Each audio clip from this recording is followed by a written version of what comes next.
follows are some juicy tidbits on how to populate your writing with believable characters.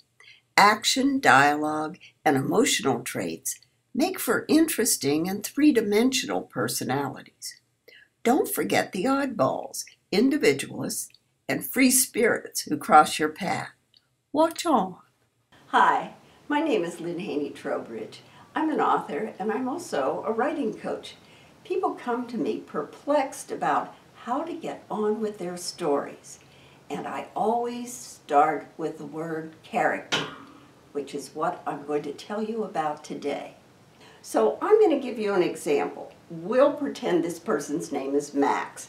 And Max is in his 40s and he's led a pretty exciting life, and people said to him, you know, you really should write a book. And so Max did, and he came to his editor, and the editor read it and said, I don't know. And Max said, what do you mean you don't know? I hella skied with the Pope. My record got a Grammy. And the women, have you read what the women have written about me on Facebook? And the editor said, yeah, and they do it better than you do. And he said, what do you mean? And then the editor explained, character is vital. You have to really describe people well. You have to select the people in your memoir. You have to make them full so that when they enter the picture of your story, you take them in and you really want to know what's happening. They move the story forward. Now, it can happen that you just have so many people. How do you select? Well, I had this problem with my memoir, Footloose in Paris, because there were so many people, so I put them in categories. And one category, for example, was down-and-out Romanovs. And these were people who had names that opened doors for them, but they really didn't have very much money, and they were kind of getting by. And they were always getting me into fixes. For example, one Romanov really did try to get me up to his apartment to measure my legs because he said he wanted to develop a nylon stocking business. Anyway, that's one kind of person. Another kind I would encounter are on-the-make virgins. Now, this dates me a lot, but it used to be that there was a whole lot of premium placed on virginity. It was your negotiating chip. And what I would find is these girls had it parsed out of how much they should do in order to pull the man along and see that the only way it was really going to get interesting is if they married them. So that's another kind of person, and I picked the most interesting example of that.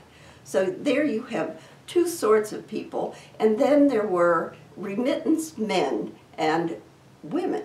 Now this comes from the 19th century when you had families who had some sort of ramshackle son and they wanted to get rid of him, and so they would pay him to live in the newly formed United States so they would be out of the picture and they didn't have to apologize for his activities.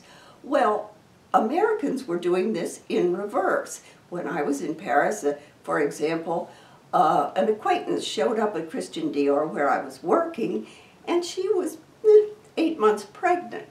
And it turned out her family just didn't want to have to explain the pregnancy. So they gave her the money and said, go to Europe and have the baby. That's a very interesting kind of person of how they recreate themselves.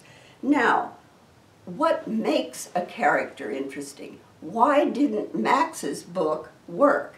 Well, it's all in how many details and how you put the details in. Let's talk about research. Of course, you know that you do the genealogy, etc., but if you're doing a family memoir, I behoove you to go to as many funerals as you can and also as many memorial services.